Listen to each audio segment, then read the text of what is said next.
الحمد لله وكفى وسلام على عباده الذين اصطفى أما بعد فأعوذ بالله من الشيطان الرجيم بسم الله الرحمن الرحيم أحل لكم ليلة الصيام الرفث إلى نسائكم هن لباس لكم وأنتم لباس لهن وعن عائشة رضي الله تعالى عنها قالت كان رسول الله صلى الله عليه وسلم يقبل ويباشر وهو صائم وكان أملككم لعربه صدق الله العظيم وصدق رسوله النبي الكريم ونحن على ذلك لمن الشاهدين والشاكرين والحمد لله رب العالمين.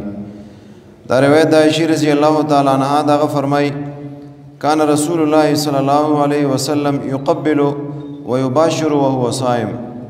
نبی علیہ السلام با روزی په حالت کې عائشہ رضی اللہ تعالی عنہا فرمائی خپل بیبیانو کې یو بیبي هغه به خپل کړل بیبیان به خپلولې روزي په حالت کې ويباشر او نبی علیہ السلام خپل بیبي ځان ته نږدې کړل وهو صائم په داسې حال کې چې نبی علیہ السلام به روزه دارو.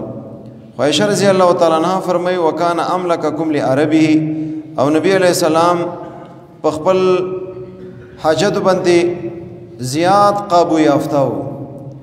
حاصل د دې روایت دا ده رمضان مبارک میاشت کې روزي په حالت کې خپل بیبي سره هم بسترې ناجایز ده، هم بسترې نه علاوه که خپل بیبي سره خپل کې او ځان ته نږدې کې نو شرعي نقطه نظر سره په دې باندې روزه هغه نه متاثر کیږي. خو شرط دا ده صدا سي نوي څه په خپلولو سره یا ځان ته نږدې کولو سره انزال وشي او کبل فرض د دې خبره خطر وانه به دې صورت کې خپل بیبي خپلول ځان ته نږدې کول دا به مکروه دي. او نبی علیہ السلام متعلق عائشہ رضی اللہ تعالی عنہا فرمایي نبی علیہ السلام په خپل شهوت په خپل حاجت باندې تاسو ټولو نه زیات قبو یافته وو. دې د وجنه نبی علیہ السلام خپل بیبي خپلولا او ځان ته زیاته کولا. دینه دا معلومه شوله چې په روزي په حالت کې کبل فرض خپل بیبي ته سره نزدیکیږي به د هم بسترینا او دا په خپل ځان باندې د دې قبوي نو شرعي نقطه نظر سره د دې کوم روزه د غروجه نه متاثر کیږي. دویم روایت هم د عائشہ رضی الله تعالی عنها د قاله دغه فرمای الله د امهات المؤمنین باندې کروڑها انوارات او رحمتونه دغه په مزارونو باندې نازل کی. اوس دا کورنۍ خبرې دي د خزي او د خوون خبرې دي خو لیکن دوی شیانو پروا ونه کړله. هغه باوجود امت ته دغه د کور لکه خبرې اتروي د خوند او د خزي د می او بي ولکه خبرې دي هغه امت ته ورسولې. دا خبره عائشہ رضی الله تعالی عنها په وساتت سره په توسط سره امت ته ورسېدلې. د بل روایت هم د عائشہ رضی الله تعالی عنها دا قالت غفرمای کان رسول الله صلی الله علیه وسلم يدركه الفجر في رمضان وهو جنب من غیر حلم فيغتسل ويصوم. رمضان مبارک میاشت کې نبی علیہ السلام با جنابت په حالت کې خدا جنابت دا به د احتلام په وجه باندې نه ظاهر خبره چې احتلام په وجه باندې نه وي دغه جنابت په څه بنیاد باندې خپل بیبي ته نږدې کېدو په وجه باندې هم بسترې خپل بیبي سره وکړله او دې دوجنه نبی علیہ السلام په جنابت کې نو بیا به نبی علیہ السلام په سبعي شولو. حالانکه سبعي ټیم کې روزه شروع وي سړی روزه په حالت کې وي نو جنابت په حالت کې دا روزه ور باندې راغله. بیا هم نبی علیہ السلام غسل بنو کړي او ځکه المنزل تیرې بکولو المنصبي المنزل فیغتسل به غسل وکړلو و یصوم او روزه به نیولې و. نو ظاهر خبره د دینه دا معلومه شوله چې سړی جنابت په حالت کې هغه باندې سبعي شولو او دی غسل ونه کړلو پښمنه وکړلو سبعي اذان امر باندې وشولو نو دې ټیم کې دغه روزه دا او جنابت په حالت کې د نو دي سره دغه کوم روزه دا روزه سره متاثر کیږي نه. دریم روایت ابن عباس سے فرمائی ان النبی صلی اللہ علیہ وسلم احتجم وهو محرم.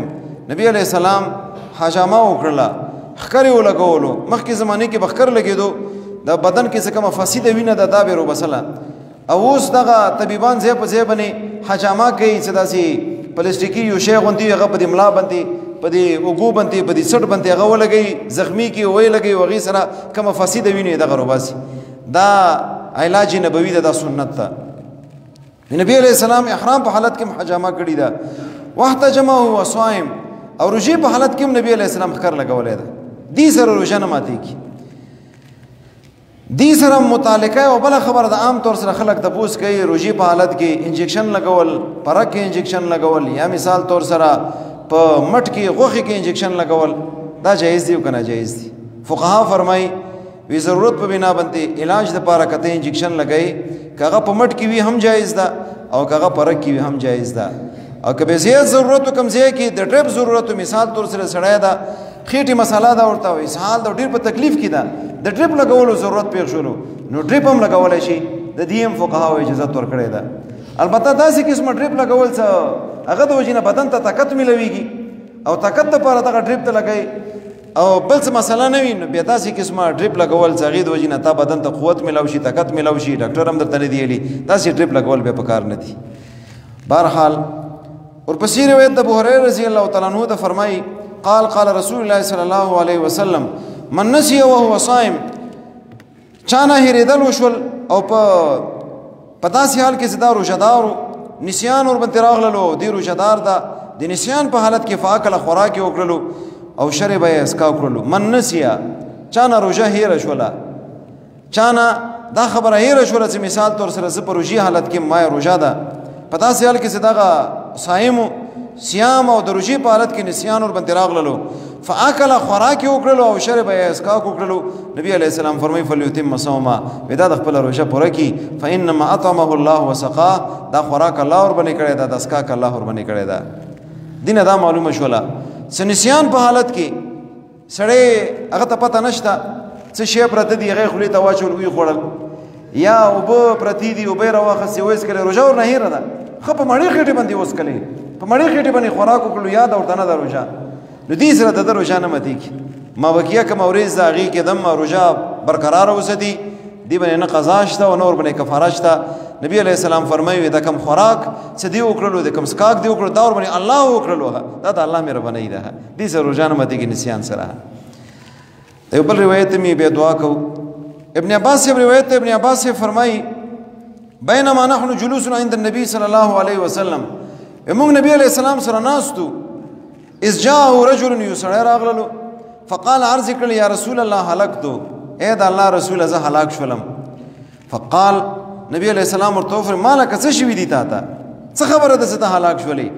قال دی صحابي ورته وویل وقعت علی امرأتي وی زه خپلې بیبي سره واقع شولم دا معنا چې ما خپلې بیبي سره هم بسترۍ وکړله د روژې په حالت کې وانا صایم زه روژهدار وم زه واقع شوم په خپلې ښځې په داسې حال کې چې زه روژهدار وم روژې په حالت کې مانا خپلې بیبي سره هم بسترۍ وشوله. فقال رسول الله صلی الله علیه وسلم نبی علیه السلام ورته وفرمیل وی تا باندې خو کفاره راغلله ورته وویل هل تجد رقبة تعتقها د غلام یا د یوې رقبې یا د وینځي هغې مالک کې هغه ته آزاد کړي یوه رقبه یو څټ غلام هغه ته الله په لاره کې آزاد کړي به طور کفاره. دی ورته قال لا یا رسول الله زه خو د غلام مالک نه یم چې هغه زه آزاد کړم به طور کفاره. قال به نبی علیه السلام ورته وفرمیل فهل تستطیع ان تصوم شهرین متتابعین د دې طاقت لري چې 2 میاشتې پرله پسې روژې وساتي داسې طریقې سره به طور کفاره څه کم سړی هغه روژې کې خوراک وکړي څښاک وکړي خپلې بیبي ته نږدې شولو او روژه ورته یاده ده نو په دې باندې کفاره 2 میاشتې روژې ساتل دي خو پرله پسې څه یو روژه د شروع کړله که تا 55 روژې مسلسل ونیولې هغې نه بعد یوه روژه د ماته کړله تا کفاره ختمه شوله بیا به سر نو سر دوباره بیا دا کفاره شروع کړه وی د دې طاقت لري قال د دې صحابي ورته صلاح د دې طاقت نه لرم. نور روایتو کې رسي نبی علیه السلام د دې صحابي وفرمایي یا رسول الله د روژې د وجې نه خو دغه تکلیف کې پېښ شوی یم زه نو نور زه روژې چېرته ساتلی شم 2 میاشتې. بیا نبی علیه السلام ورته وفرمایي هل تجد یطعم 60 مسکینه 80 مسکینانو ته خوراک ورکولی شي دا طاقت ته لري؟ قال دی ویل الله یا رسول الله غریب سړی یم 80 مسکینانو ته سبوي وبېږي 2 ټیمه په مړې خېټې باندې ټیکاله ما اوس چېرته رسېږي دا اوس هم نشته. قال نبی علیہ السلام ورته وفرمایل اجلس خلکینا حدیث کې انتظار وکړه ومکث نبی صلی الله علیه وسلم نبی علیہ السلام هم لږ شان دی غزې کې اثار شولو فبینا نحن على ذلك موږ په دې حالت باندې وو اوتي النبي صلی الله علیه وسلم بعرق فيه تمر نبی علیہ السلام ته یو ټوکرۍ راوړل شو چې پاغه کې کجوري وي عرق کې لکېږي والعرق المقتل الضخم غټي ټوکرۍ ته لکېږي د کجورو د پاڼو نه کومه ټوکرۍ جوړه شي چې پاغه کې شپېتونه واخله 80 کیلو پورې کجوري هغه ورکې راځي دا غټه ټوکرۍ کجورو نه ډکه هغه راوړلی شو نبي علیه السلام ته. قال نبی علیه السلام وفرمایل این سائل وی دې ځای کې سائل څه شولو چې هغه مسلې تپوس یې کولو هغه چېرته کې ده دا صحابي هغه ځای کې ناست قال انا یا رسول الله دغه زه ناست یم نبی علیہ السلام ورته وفرمایي خذ هذا، وی دغه ټوکرۍ د کجورو ولا واخله فتصدق به، او دا صدقه که فقراو باندې مسکینانو باندې. فقال الرجل، دی سړي ورته وویل اعلی افقر مني یا رسول الله، دغه کجوري زه صدقه کوم په هغه سړي باندې چې هغه مانه زیات محتاج وي. مقصد دا و یا رسول الله مانه زیات خو بل څوک محتاج نشته، نو زه به دا کجوري په نور باندې صدقه کوم، که اجازه وي دغه کجوري به زه خپل ځان سره ایسارې کوم. فوالله ما بین لابتیها یرید الحرتین اهل بیت افقر من اهل بیتی، ما د قسم په الله باندې وي چې د دواړو کنارو د مدینې منورې مراد ورنه مشرق او مغرب طرف ته کوم دوه غرونه دي، وی دغه دواړو غرونو مابین کې ما د قسم په الله باندې وي زیات فقیر یو کور هم نشته، هغه زیات محتاج من اهل بیت ایمان ما د کور نه. په دې دواړو کنارو کې مدینه منوره کې مانه زیات فقیر څوک نشته. یا رسول الله زه مانه زیات کم فقیر وي هغې ته زه دغه ورکم، مقصد یې دا اوس یا رسول الله زه په خپله باندې فقیر یم. فقال فضحك النبي صلی الله علیه وسلم حتی بدت انیابو، نبی علیه السلام او خندل تر دې پورې زغخونه مبارک ښکاره شول. ثم قال به نبی علیه السلام ورته وفرمیل اطعمهم اهلک، وی دا په خپل اهل باندې وخوروه، دا په خپل اهل باندې صدقه کا. دې روایت نه دا معلومه شوله چې کوم سړی په حالت د روژې کې خوراک وکړلو قصدن یا اسکاک وکړلو قصدن یا خپلې بیبي ته نږدې شولو هم بسترې ورسره وکړله قصدن روژه ورته یاده وه، په دې باندې کفاره لازمه ده. کفارې کې درې شیان دي، یو د غلام ازادول دي، خو نن سبا غلامان شته نه. دویم به ترتیب شپېتو کسانو د شپېته روژې نیول دي، خو پرله پسې که منځ کې یوه روژه ادم ماته کړله تا کفاره ساکته شوله. او که بیا داسې سړی و چې هغه رجوع طاقت هم نه لري، بیخي بوډاو یا داسې بیمارو چې د روژې سکت او د جوړېدو امید نه و، هغې نه بعد بیا شپېتو مسکینانو ته خوراک ورکوي.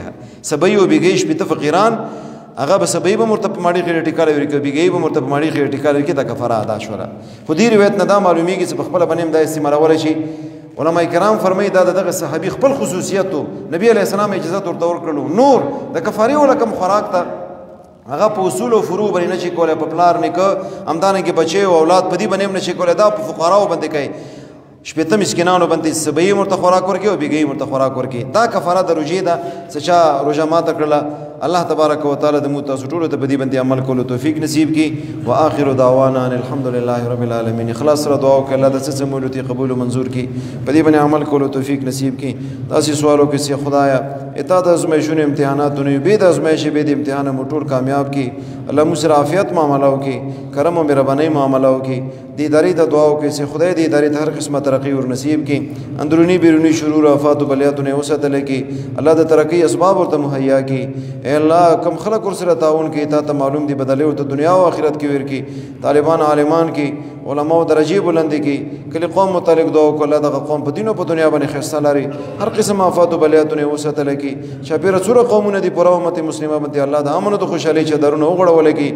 الله دین او جوانانو عمرونو کې برکت واچي، د دین خادمان او ګرځول کی، د مور او پلار د سترګو یخواله او ګرځول کی. مور او پلار د پر دنیا او آخرت کې ذریعہ د فخر او ګرځي. د کوم مشران دی الله د دوی په عمرونو کې برکت واچي، زړه مقاصد پوره کی. الله بیمارانو ته صحت ورکي، مټولو ناراضي شي. او فیض امر الى الله ان الله بصیر بالعباد.